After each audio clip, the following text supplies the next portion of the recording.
My name's Gill Wildman. I'm a designer who now works with creative and social micro businesses. And my career has taken on a few different turns. But during the pandemic, one of the things I've really been thinking a lot about is the effect of the pandemic on the future of young people. And part of this talk is going to be about where resilience can turn up in thinking about your work and how you create your own jobs, and why we can make our own jobs filled with purpose, creating a wider beneficial impact if we focus in that kind of way.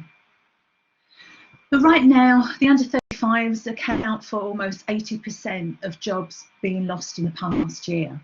As The Guardian says, official figures show youth long-term unemployment has hit a 5-year high, with more than 200,000 under 25s out of work for more than 6 months. Employment is also falling, even as the number of people in work begins to rise for every other age group, reflecting the cumulative impact of lockdowns and young adults bearing the brunt of job cuts. So this is what my talk is about what kind of resilient response can we have to these kinds of events and these kinds of apparent lack of opportunities. First, I'm going to go back in time a little bit. Recently, in some PhD research I was doing, I came across some census data in 1801, different kinds of job roles that people had back then. And they're fantastic. There's such a range of roles that we don't have now, from invisible net makers to knocker up of work people to turnip shepherds. And back in 1851, when Mayhew wrote his fantastic book of London Characters and Crooks, he talked about roles and jobs known as lucifer droppers or bone grubbers. And what this tells us is that attitudes to work and careers change over time. And when I look at the people that come behind me, the generation before me, they often had one job, one career in one kind of discipline. And often it was with one company.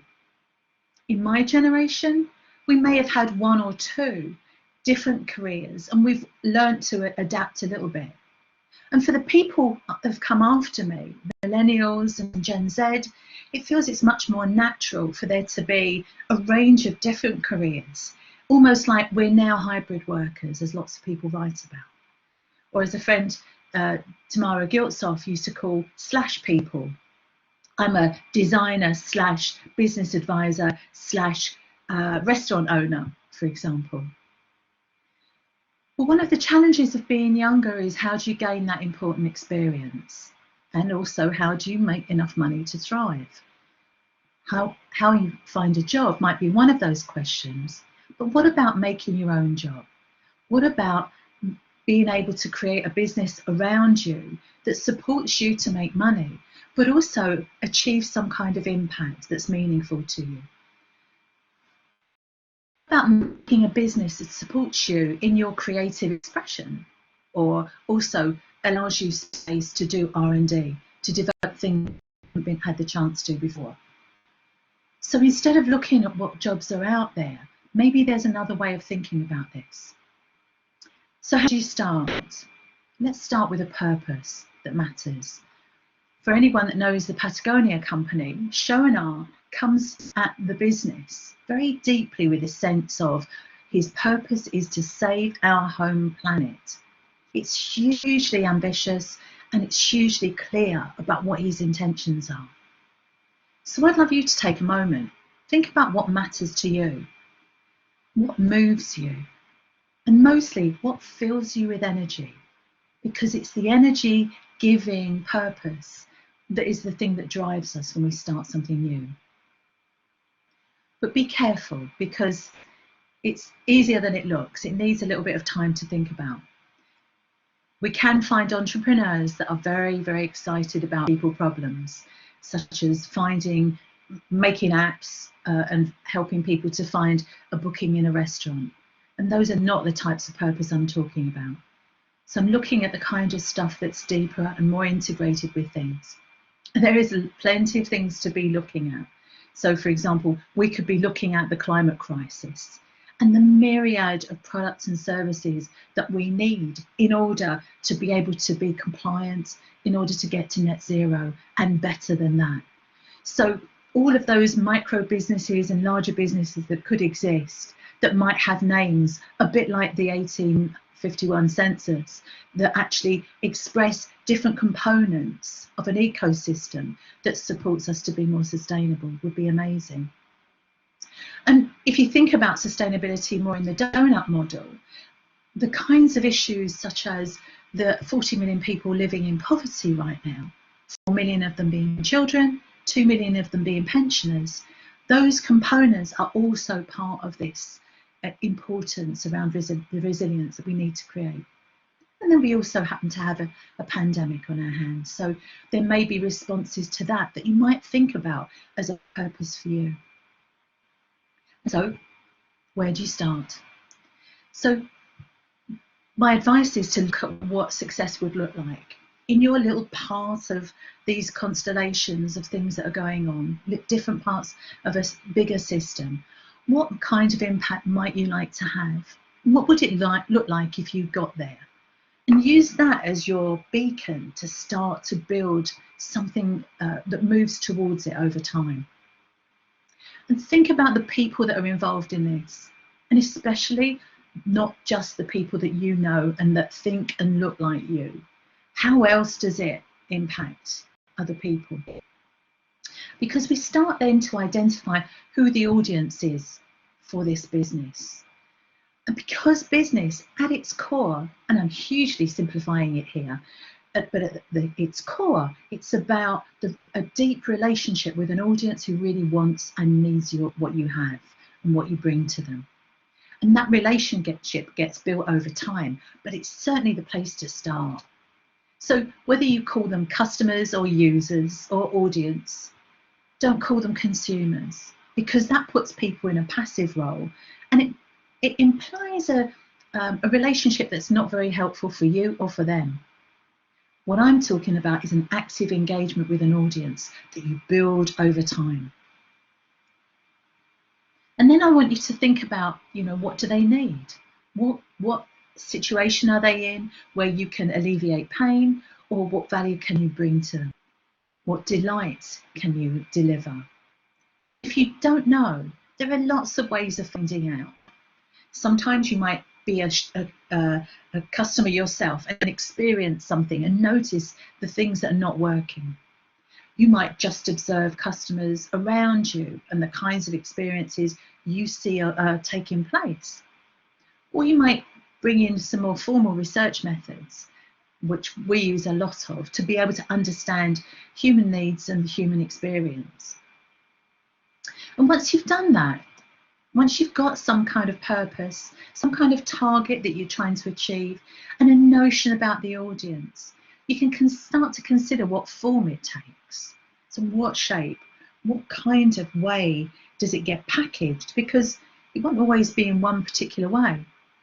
For example, does your idea come in the form of a service, a product, or an experience? Let me break that down a little bit. If it's a product, it will be a physical thing that people can buy. It will be a cup. It will be a pair of glasses. It might be a book, a dress, or a cake that you can buy. That's very obvious to us. We're really familiar with that. If it's a service, it might be a personalised book, a book that's written for you, or tailored clothing that fits you perfectly, or a special cake that you commission and is delivered to one of your relatives. Or it might be an experience. It might be something that people are immersed into. So it might be a written performance or a play, or it might be a sewing course, or it might be a special tea that you take with your family at a hotel that becomes a distinctive memory and a very special one for you. And each of those different types can be delivered in different ways as well. And so thinking about what form your business idea might come in has an impact on the business model and the different kinds of revenues you might be able to get from it. Then you might think about how it gets to them, and you will establish, in theory at first, a path between you and them. So where might your customers be when they think about your product or service or experience, and how might they choose to have it? And then you might think about what else they might be considering when they're thinking about that. So, you know, if it's about a book, it might be that they're also thinking about other things that they do when they have spare time, rather than thinking about other written forms. So you need to be very thoughtful about that journey between you and the customer. And you always start small. Start as small as possible. And think about the smallest form that it might take, because then you can start to test it on people really early. And that's the beauty of starting with a really tiny version. Everybody starts small. Back in 2004, I saw Sergey Brin and Larry Page give a little talk at Doors of Perception conference in Amsterdam. They were talking about something called Google. At that time, there were just a couple of them, and now look. So whatever you are doing, those small things can grow to be quite significant things. The next thing I want to share is also about the notion of, if you've made something small, then prototype it. Here's a prototype of a book made really quickly, be able to scribble on and get people to test for me. When you prototype, you make a really early stage version of what the business idea might be. This could be a prototype of a business card for a role that doesn't exist yet. What prototyping allows you to do is to bring your imagination into things. So prototype everything you do and listen hard to the feedback that you're getting, because people will respond and they will suggest and they will imagine with you. But watch out for the difference between what people say and what they do. Watch out in case they're actually telling you that they're not really that interested in it. And that takes a little bit of bravery. Once you have this small version, and once you've tested it on people, and once you've listened back to them and changed the format of what it is, you then start to have some kind of evidence that people are interested in it. And that then allows you to go for funding, whether it's grant funding, crowdfunding, or finally investor funding when you're at that kind of stage. But there are grants and all kinds of initiatives around. But in this situation, you're taking control about what you want to do, you're getting feedback from people, and you're starting to really build something with people. Make sure that you celebrate every success, because you know, your customers and your team and whoever your supporters are the people that help you get there. So celebrating with them helps them to feel integrated and connected to what you're trying to do as well. Because this is also about networking and being part of a bigger group than just you. Then finally, how do you know that it's working? Well, discover that you will be making some money at some point because people want what you're making. And then you start to enjoy what you do. And now, I mean, don't think I mean that this is all easy, because it will be hard and challenging, but you'll enjoy it because it's connected to that purpose that you have. And it has a deeper meaning for you than just making money. In that process, you also gain the precious experience that you can't get if you can't get into a job, but you can get if you're actually directing stuff yourself. And then you meet interesting people, because you would need a network of people around you, whether they're suppliers, whether they're, you know, people that you go to just for advice, or whether they're people that you test ideas with. All of these people become your network around you to help build this idea, this thing. And then what do you get out of it? You might get experience. Well, you certainly get experience. You get experience of resolving things and doing things out of your own initiative. And you possibly get a means to support your own exploration in life, being able to work with people that you enjoy working with. And if you play it well, you may have some resources to put back into your community, whatever that community is.